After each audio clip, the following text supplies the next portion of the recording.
அனைவருக்கும் வணக்கம். இன்று சைக்கோசிம்பாலஜியின் 4ஆம் பாகத்தை பார்க்கலாம். ஏகலைவன் ஒரு சிறந்த உதாரணம். மகாபாரதத்தில் அர்ஜுனனுக்கு இணையாக வில்வித்தையில் ஏகலைவன் என்பவரை குறிப்பிடுவர்.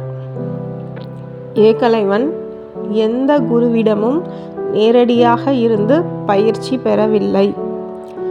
துரோணாச்சாரியரிடம் வில்வித்தை பயில வேண்டும் என்பதே ஏகலைவனின் விருப்பம். ஆனால் அவர் அரச வம்சத்தினர் தவிர வேறு எவருக்கும் பயிற்சி தருவதில்லை என்பதால் ஏகலைவன் தானே அதற்கு ஒரு வழியை கண்டுபிடித்தார். அதுதான் அந்த கால சைக்கோசிம்பாலஜி எனும் திராடக பயிற்சி ஆகும். அந்த வகையில் ஏகலைவன் துரோணாச்சாரியார் போலவே ஒரு உருவச் சிலையை அமைத்து அதனை வணங்கி தினமும் அதன் முன்பாக வித்தையை பயில ஆரம்பித்தார்.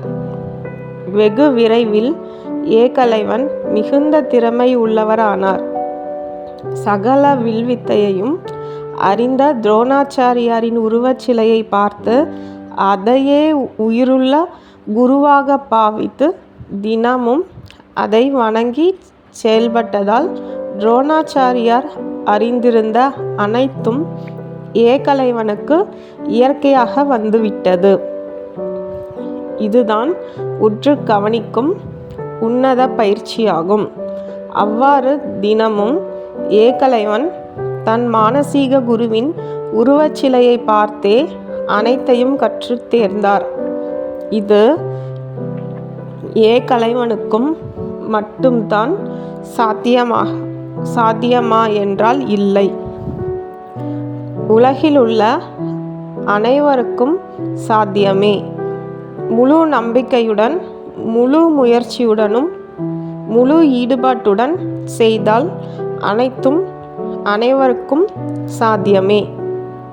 எந்த வித்தையாக, தொழிலாக, செயலாக இருந்தாலும் அதில் சிறந்த விளங்குபவரின் உருவத்தை வைத்து பார்த்து வந்தால் நிச்சயம் அவர்களது ஆற்றல் பார்ப்பவருக்கு கிடைக்கும்.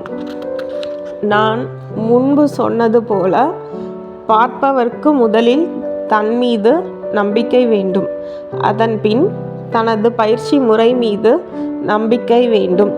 அத்துடன் சம்பந்தப்பட்ட விஷயத்தை, செயலை நல்லபடி பயில வேண்டும், செய்து முடிக்க வேண்டும் என்ற ஆர்வம், ஈடுபாடு வேண்டும். அவ்வாறு இருந்தால் நிச்சயம் வெற்றிதான். பாருங்கள், பயிலுங்கள், வெற்றி பெறுங்கள். நன்றி.